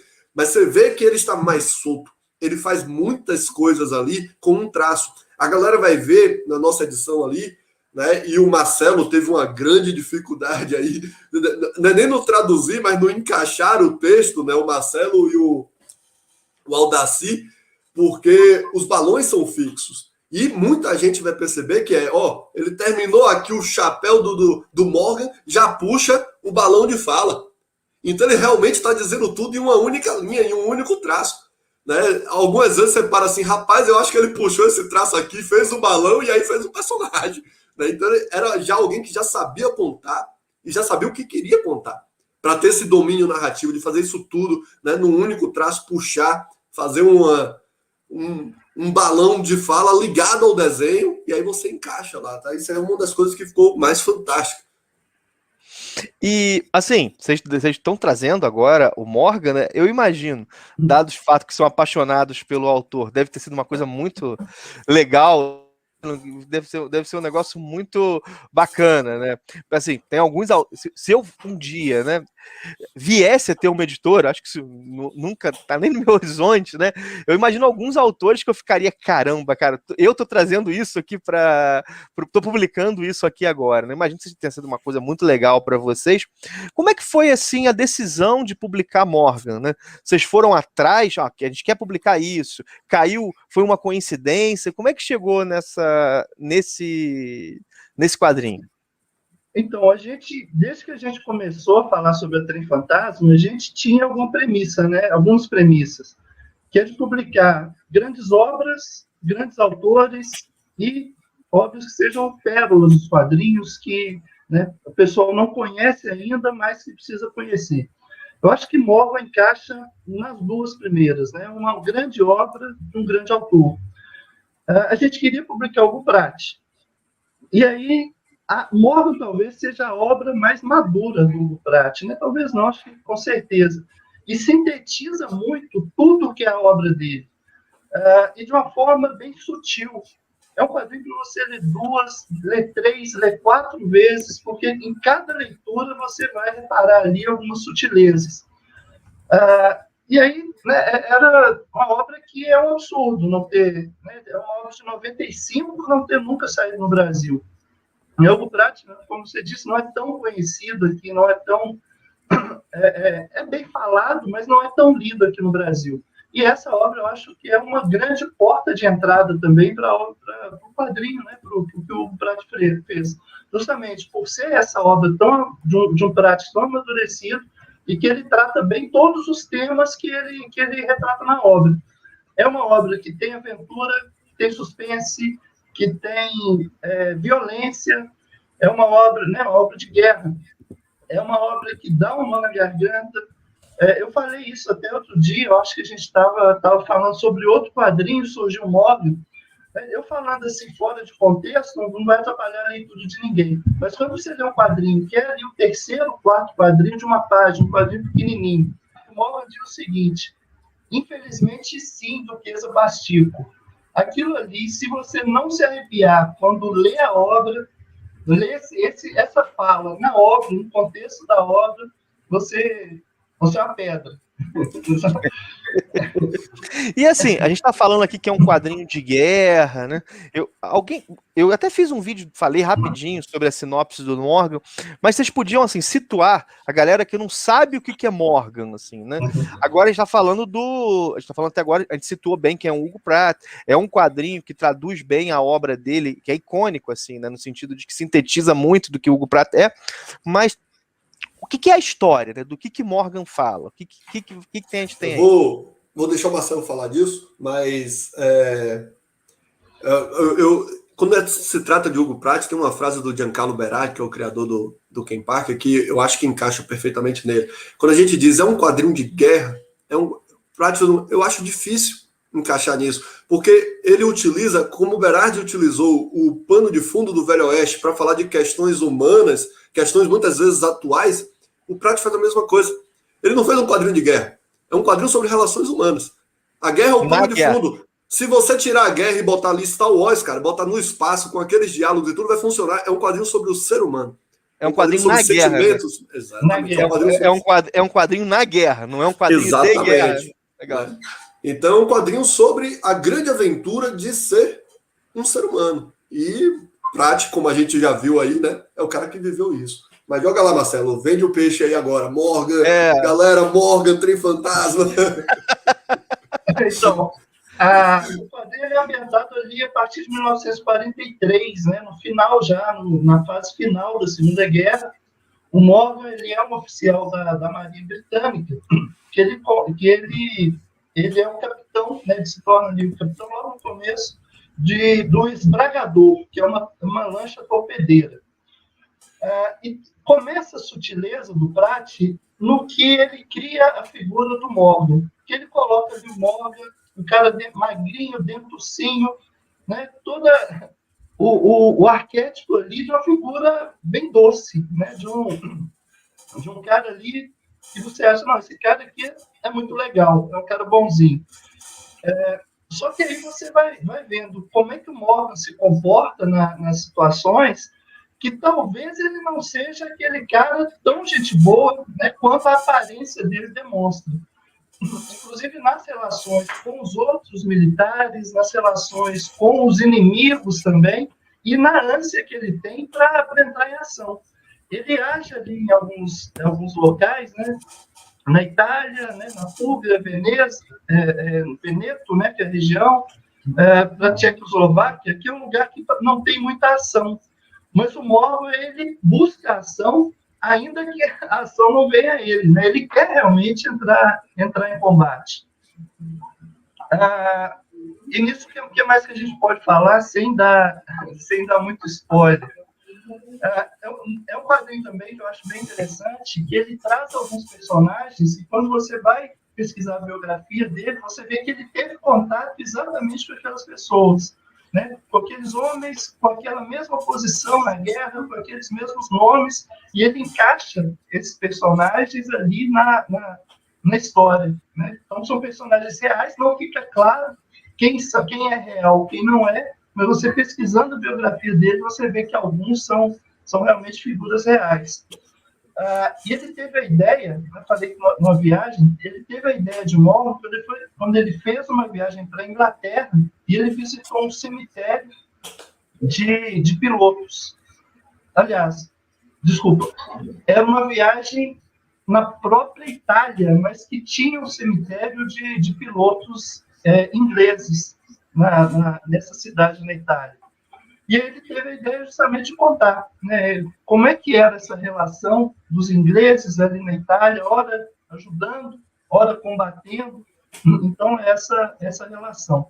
Tem também os personagens femininos, né, que são muito importantes na obra do Pratt. E nessa história ele tem duas personagens femininas bastante importantes, que falar delas talvez seja um spoiler, mas que também mantém esse clima de um certo romance, de uma certa aflição também, como é que vai lidar com essas relações. Ele fala sobre vida, fala sobre morte, né, da proximidade da morte na guerra, trata muito disso também o Morgan. Mostra ali que num estalo uma conversa pode se transformar num desastre, uma coisa que foge completamente do controle das pessoas que estão ali envolvidas. Enfim, é um quadrinho que vale muito a pena. Eu acho que sintetiza muito a obra, o sentimento que é a obra do Hugo Pratt. E eu não sei sinceramente, eu não sei como é que estava a condição de saúde dele quando ele fez o Morgan, né? Mas tem realmente ali né, você sabendo que ele faleceu pouco tempo depois, às vezes você percebe até um tom de despedida, né? É um quadrinho bem, bem tocante, realmente. Eu estava pensando aqui, né, depois da aula que a gente teve com o Marcelo aí sobre a vida do Hugo Pratt, e eu acho que qualquer autor, voltando aí para a questão de ser um quadrinho de guerra, qualquer autor faria uma obra de guerra com marinheiros e colocaria essa batalha no dia D, colocaria essa batalha no mar do Pacífico. Mas Pratt, ele é tão poético que até isso... E aí fica um dever de casa para a galera que está assistindo a gente. Procura lá os países que são banhados pelo mar Adriático, joga as fotos das cidades, Pratt localiza isso, e até a localização geográfica onde ele decide contar essa história é uma poesia, cara. Você olha ali e você vê os países que são banhados pelo mar Adriático, as cidades que se desenvolveram, o comércio que surge naquelas cidades, e procura histórias de guerra no mar Adriático. Não tinha outro cara para contar uma história desse local, certo? Até isso são elementos que vai passar despercebido para a maioria dos autores. Mas a galera que assistiu essa live aqui e viu o que Marcelo falou do Pratt, tem na história amor à primeira vista, cara. E aí você analisando agora todos os romances que o Prat foi tendo na vida, você fala, olha, esse personagem tem muito dele, né? O personagem que vai lá se apaixonar e tudo mais, sabe? Que provavelmente deve ter sido isso. Olhou pro Índia Chavante e falou, tô apaixonado. Olhou pra Mãe de Santos e falou, tô apaixonado, sabe? Então, assim, o Marcelo disse tudo do quadrinho, cara. Não tem o que acrescentar. Assim, a gente gravou antes do dia 28, mas isso só vai ao ar depois do dia 28, né? Então, sei que você tá vendo depois do dia 28. Por que eu tô citando isso? Porque essa data é importante pro lançamento do Morgan, né? Situem o pessoal aí, como é que vai ser comercializado, como é que vai estar... Façam um jabazinho aí da edição para quem tiver interesse. Eu vou deixar todos os links na descrição, mas só situem o pessoal aí como é que vai ser, quanto que tá, quiser, qual. Eu sei que tá com descontaço. Né? Fala aí pra galera aí. Nós na Trem Fantasma, a gente adotou o modelo de assinaturas, né? Então, o assinante do nosso clube do trem, ele tem algumas vantagens que ele é o primeiro a receber o quadrinho, né? Então, a gente só começa a comercializar fora do clube 60 dias depois do envio para os assinantes. Então, são os primeiros e são os primeiros também com desconto. Para a Morgan, a gente manteve os 40% de desconto, né, nas primeiras semanas, né, que é o mesmo desconto que a gente conseguiu dar para o Mujico, para o Sangue e Gelo, e também a gente preparou um item bem especial. A gente preparou um pôster A3 que tem uma linha do tempo, né, com alguns fatos, inclusive desses que a gente comentou aqui, da vida do Prat, e a gente chamou um cara que eu acho que vocês vão gostar, do cara que a gente chamou para desenhar esse pôster, que foi o Jefferson Costa, o autor do Jeremias, La Dançarina, a Rosa do Engenho. A questão é como é que vocês fizeram caber os fatos da vida do Prat num pôster A3, né? Pois é, teve que ser A3, não pode ser A4. Mas uma das ideias, a galera que assinou aí e acompanha já a gente, era fazer um mini pôster, igual foi o de Sangue e Gelo. Não tinha condições, cara. O mini pôster não dava nem para dizer que ele saiu da Etiópia. Certo? Aí falou, ó, vamos pro A3. Aí entrou, pô, e o A3? Como é que vai guardar isso? Vai chegar amassado? Vai não sei o quê? Foi muita coisa a ser pensada. O design, né, a diagramação, tudo direitinho para fazer com que isso chegue perfeito para vocês. Legal. Então aproveita que a gente está gravando, a gente vai botar, porque foi uma das coisas, o Guido ficou brigando comigo, enchendo o saco, e eu dizendo, não, surpresa pra galera, não mostra a arte, não mostra. Mas ele brigou, já mandou na newsletter, e aí vamos aproveitar o seu canal, a gente exibe aí, ó, bota a imagem para vocês. Deixar. Galera, ficou uma coisa linda, cara. Ficou um trabalho sensacional. O Jefferson conseguiu capturar esse espírito aventureiro do Prat no arte, pô. Então, uma coisa.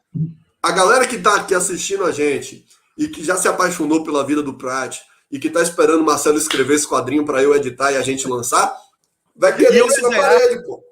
Pronto. Vai querer isso na parede. Né?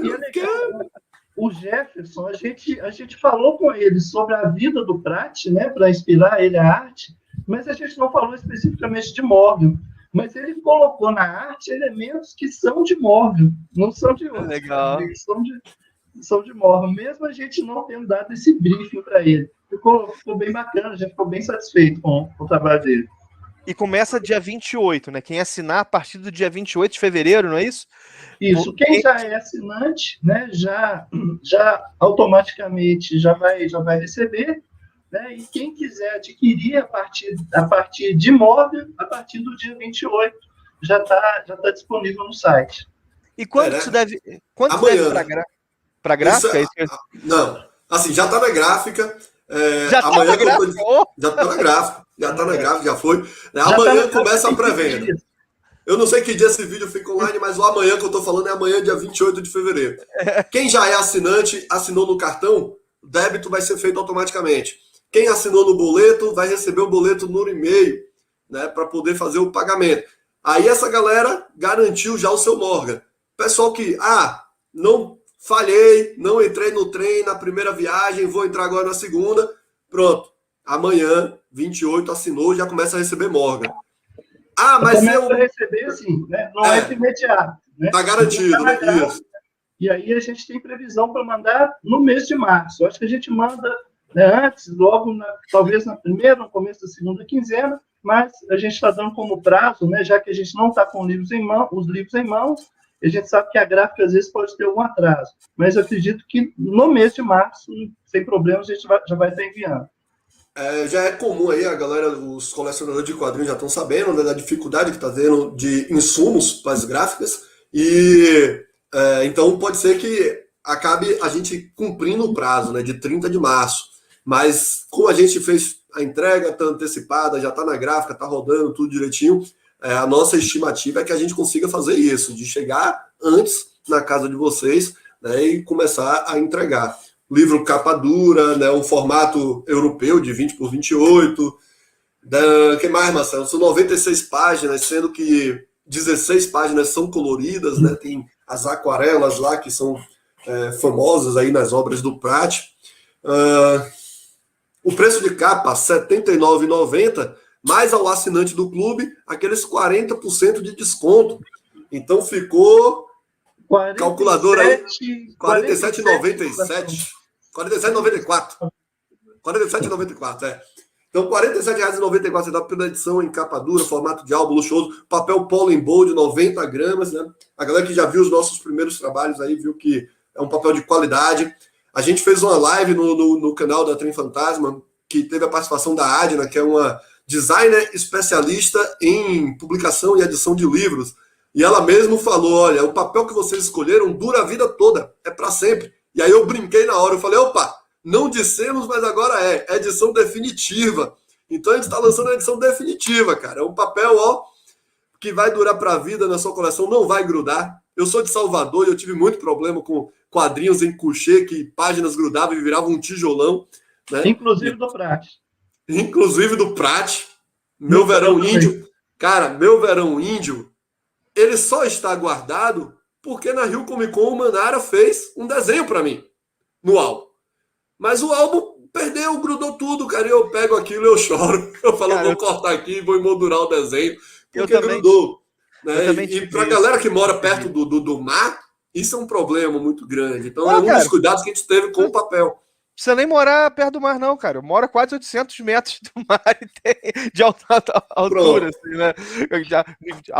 800 metros acima do nível do mar e tenho isso, aquelas bibliotecas históricas Marvel da Panini. Cara, que tristeza ter que cortar as coisas com régua, assim,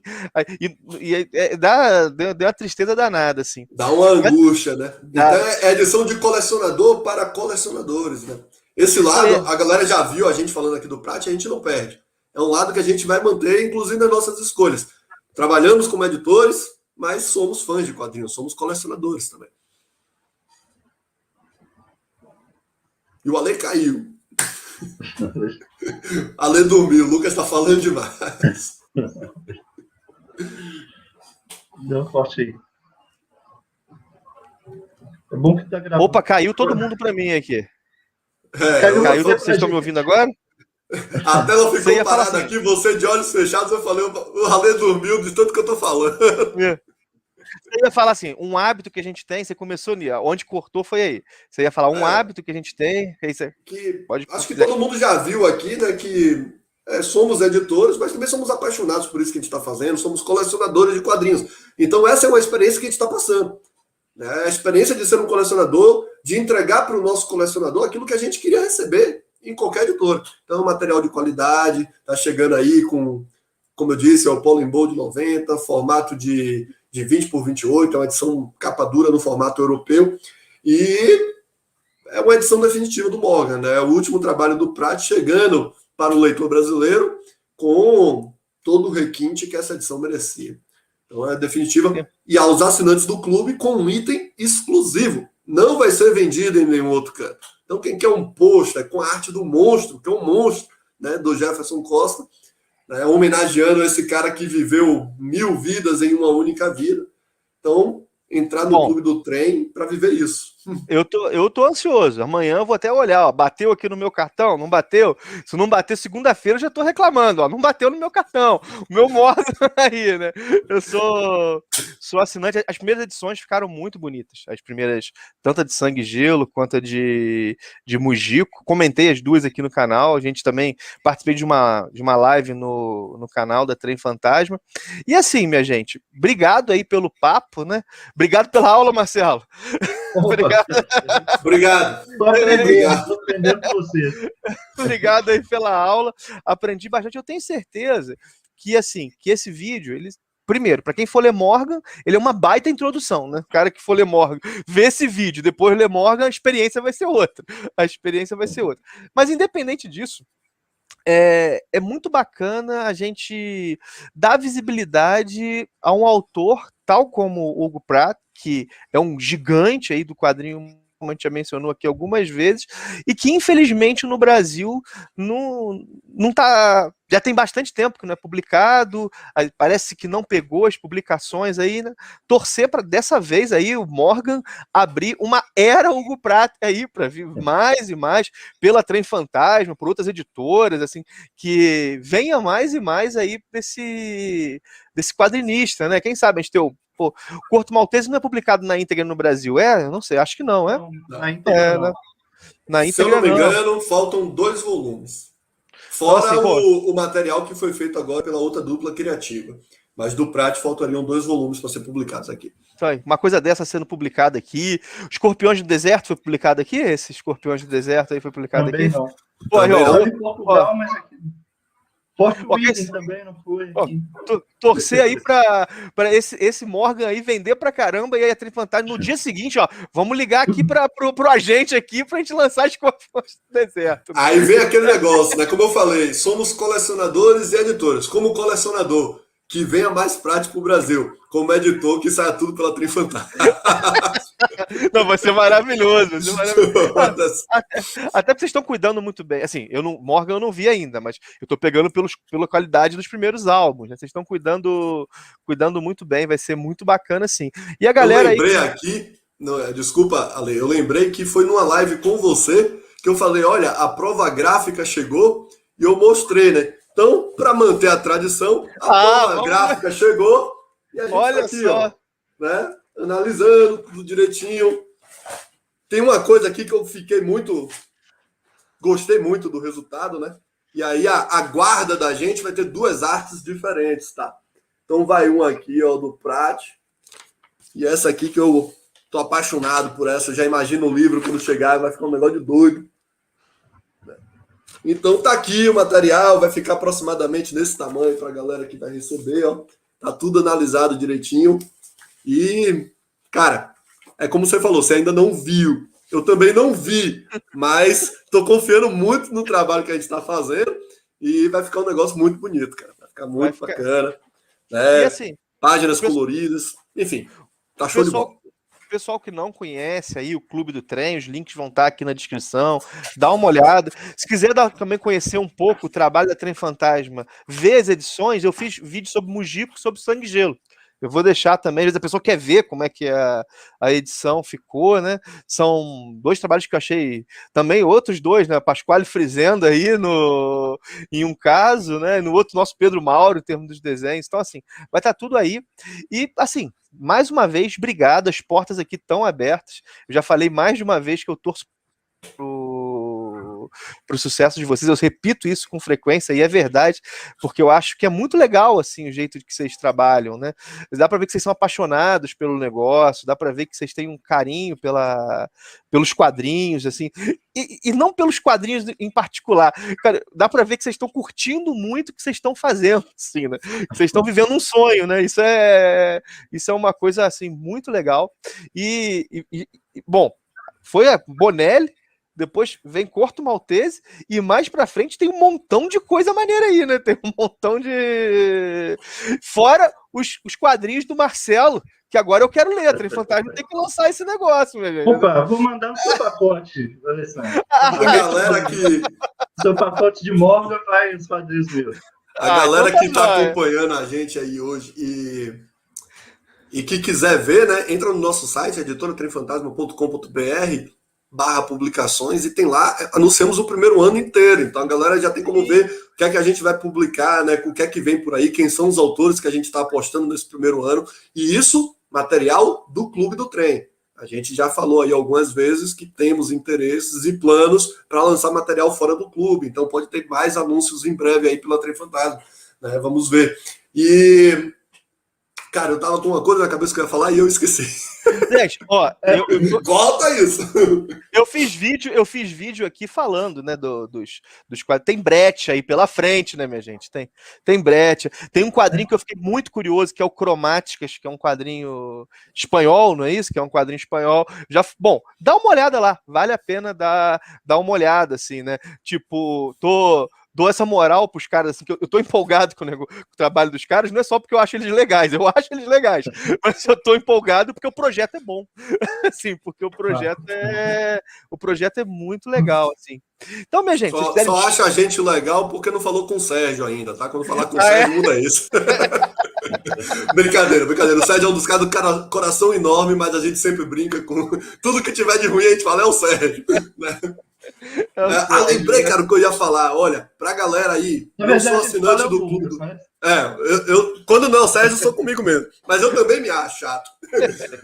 Pra galera aí que não assinou, não fez parte da primeira remessa, mas eu só queria Mujico, eu só queria Sangue e Gelo, eu quero Mujico e Morgan. Perguntaram ontem lá no Instagram pra gente, como é que eu faço pra comprar Morgan e Mujico? Vai ter os combos pra galera, tá? Morgan com Mujico, Morgan com Sangue e Gelo, Morgan, Sangue e Gelo e Mujico. Então vai ter esses combos, a gente vai colocar lá no site, né? A venda desses álbuns específicos aí, como o Marcelo disse, a gente garantiu aos nossos assinantes 60 dias de exclusividade. Vamos começar a venda avulsa de Sangue, Gelo e Mujico, mas esse material começa a ser entregue a partir de 15 de março, não é isso, Marcelo? Confirma a data para mim, por favor. 20 de março, a gente começa a fazer o envio desse material avulso. Então a galera que fez a aquisição com a gente, a partir de 20 de março, a gente começa a enviar de forma avulsa para os demais colecionadores. Mas aí lembrando, né? Só o assinante do clube é que vai ter a sobrecapa que foi lançada no Mujico, é que vai ter o mini pôster que foi lançado no Sangue e Gelo, que vai ter o pôster monstruoso aí do Jefferson para Morgan, itens de exclusividade, e os descontos são muito maiores para quem for assinante. Então, galera, vem pro trem, velho. Deixa eu só deixar um recado aí, complementando o que o Lucas falou. Realmente a gente vai ter os combos com o Mujico, com Sangue e Gelo, mas a gente, felizmente, até está com poucos livros em mãos, né? Então, quem tiver interesse aí, já olhe logo. E outra coisa também que a gente falou lá no início, Alessandro, é que logo depois dos títulos da Bonelli, a gente iria lançar o Sonheiro, né, do Henrique Brecha, que seria o lançamento agora. A gente adiantou o Morgan e deixou o Brecha para ser o próximo. Dois motivos, né? Primeiro que a gente queria mesmo testar o mercado para ver a aceitação aí do Hugo Pratt, para ver se o pessoal adere, interessa, né? Até para a gente saber projetos futuros relacionados a ele. E também porque, e aí foi determinante, que o Brecha cedeu mais material para a gente colocar na edição. E aí foi de última hora, já estava traduzido, diagramado e chegou mais material. Então, não dá tempo de acrescentar. E o Morgan já estava encaminhado, mas fácil a gente terminar o Morgan aqui, que falta pouco. E você não vai fazer. Ale, eu já estou aqui, ó.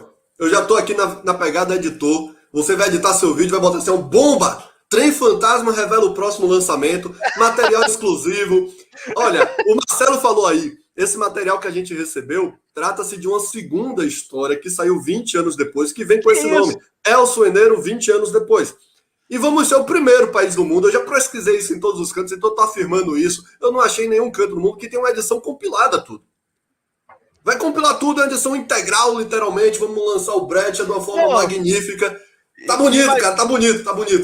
Imagina, o Brecht oferece isso, vocês falam, não, nossa edição tá encaminhada.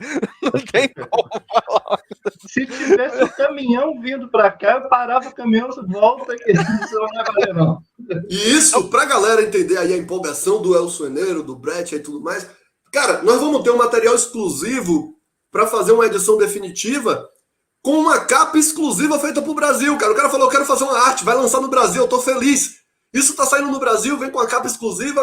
Galera, só assinante do Clube do Trem vai viver isso com a gente. E a gente tá pensando tudo direitinho. E esse é possível ser o próximo. Esse deve ser o próximo. Aí vai ser o próximo. Aí já... Essa é a sua bomba. Então essa é a sua manchete. Bomba! A gente não revelou pra ninguém, cara. É a primeira vez. A gente gosta do seu canal. A gente tá feliz por estar aqui. E Marcelo é linguarudo. Ele já largou a manchete. Tá bom. É o Sueneiro, é o próximo. Então, aí, ó, minha gente, foi uma live sobre Hugo Pratt, um papo sobre Hugo Pratt, e no final ainda tivemos essa revelação. Muito bom.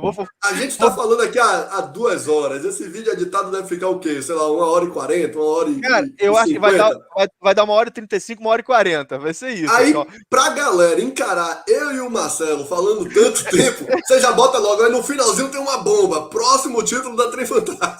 Eu vou botar assim, 2 bombas. Hugo Pratt engravida a Índia brasileira. Rapaz, você bota Hugo Pratt teve um relacionamento com a mãe de santo e uma índia chavante. Cara, 50 mil views. O vídeo bombou, meu. O vídeo bombou. Então tá joia, minha gente. Mais uma vez, obrigado demais aí. De verdade, a porta tá sempre aberta. Quando quiserem, a gente tá aí para bater papo sobre isso. Eu aprendo muito com vocês. Hoje com o Marcelo, então, né, Lucas? A gente aprendeu pra caramba, né? Hoje com o Marcelo, então. Marcelo, obrigado demais, assim, valeu pela conversa. Tamo junto. Qualquer coisa aí. E, minha gente, de novo, friso, deem uma olhada aí no site da editora. Tem muita coisa boa aí vindo, né? Trem Fantasma realmente chegou com um projeto tanto de curadoria quanto um projeto de venda que tem uma cara própria, né? Isso é muito legal. Bom, quiserem despedir do pessoal, eu sei que falar para despedir é difícil, né? Tá tchau, sei lá. Mas se quiserem despedir do pessoal, fiquem à vontade aí.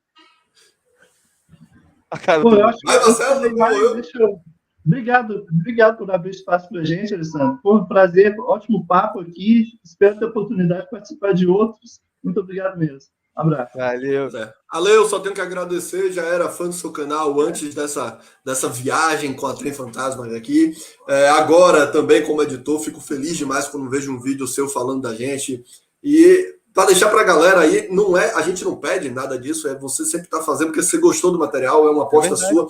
Então a gente fica feliz com isso também, quando vê lá uma mensagem sua, olha, mandei um vídeo, fiz um vídeo. Esse convite aqui para a gente fazer um material, um bate-papo sobre o Hugo Pratt também. E agradecer ao Marcelo. Marcelo, a gente já tem uma amizade aí de 1 década e meia, mais ou menos, eu sempre aprendo com ele. E hoje, rapaz, hoje foi mais uma daquelas aulas que só faz lamentar ainda mais essa pandemia de estar distante de tudo, porque bate a saudade daquele papo junto e falar de quadrinho, falar dos sonhos. É muito bom isso aqui, tô bastante feliz com o resultado. E agora, vendo a vida do Pratt desse jeito, eu tô ainda mais feliz de ser um dos editores desse álbum. Cara, eu editei o Hugo Pratt no Brasil. Então tá jóia, minha gente. Então, vou me despedir como eu despeço da galera. Um abração. Até o próximo vídeo.